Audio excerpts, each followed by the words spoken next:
করিমপুর কৃষ্ণনগর রুটে যারা যাতায়াত করেন তাদের জীবন যে কতটা দুর্বিষহ হয়ে উঠছে দিনের পর দিন, যারা যাতায়াত করেন তারাই বোঝেন। বাস স্টেশনে যাবে না? স্টেশনে বলে তুললো কেন? তাহলে স্টেশন বলে তুলে যাবে কেন বলছি, এই ধরুন না, আজকে করিমপুর থেকে 4:25-এ যে বাস ধরলাম, সেই বাস পৌঁছচ্ছে 7:15-তে। আর করিমপুর থেকে 4:25-এ ছাড়বেন আর কৃষ্ণনগর ঢুকবেন 7টা কততে, তারপরে আবার ট্রেনটা কৃষ্ণনগর থেকে 7:24-এর ট্রেন। ভাবুন তো। তারপরে বাস স্ট্যান্ডে এসে তিনি জানালেন বাস আজকে আর যাবে না, কৃষ্ণনগরের রাস্তার কাজ চলছে, আপনাদের এখান থেকে টোটোতে যেতে হবে। সেখান থেকে আর এই ট্রেন ধরা কোনো মতেই সম্ভব না। কৃষ্ণনগর সিটি আজিমগঞ্জ প্যাসেঞ্জার সন্ধ্যে 7:30 4 নম্বর প্ল্যাটফর্মে থেকে ছাড়বে।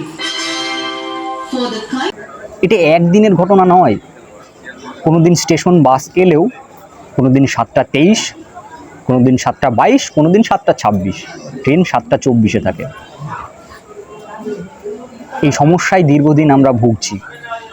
যারা করিমপুর কৃষ্ণনগর রুটে যাতায়াত করেন তারা বোধহয় ফিল করতে পারবেন। আমি কিছুদিন আগে একটা ভিডিও করেছিলাম যেখানে করিমপুর কৃষ্ণনগরের কথা তুলেছিলাম।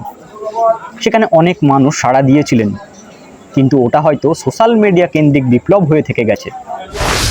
কিন্তু আমি চাই এটার সমাধানের জন্য আমরা এবার আর সোশ্যাল মিডিয়াতে নয়, সামনাসামনি একসঙ্গে জোটবদ্ধ হব। আমাদের হয় রেল চাই, নয়তো 4 লেন, নয়তো এই বাসের সুব্যবস্থা খুব তাড়াতাড়ি হওয়া উচিত। করিমপুর থেকে কৃষ্ণনগরের বাসগুলো বিকেলে প্রত্যেকটা 3 ঘন্টায় আসছে, নিজেদের মন মর্জি মতো চালাচ্ছে। কোথাও 10 মিনিট দাঁড়িয়ে যাচ্ছে, 15 মিনিট দাঁড়িয়ে যাচ্ছে। আমরা তাদের বলে কোনো সমাধানও পাচ্ছি না।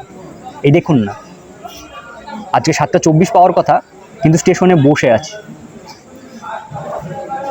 1 ঘন্টা পরে ট্রেন। এটা একদিনের ঘটনা নয়, প্রায়শই হতে থাকে। আপনারাও ফিল করছেন। না পাচ্ছি আমরা সরকারি বাসের সুবিধে, না পাচ্ছি ট্রেন লাইন, না 4 লেন। এবার আমাদের দাবি ছিনিয়ে আনতে হবে। আপনারা বলুন কি করা উচিত।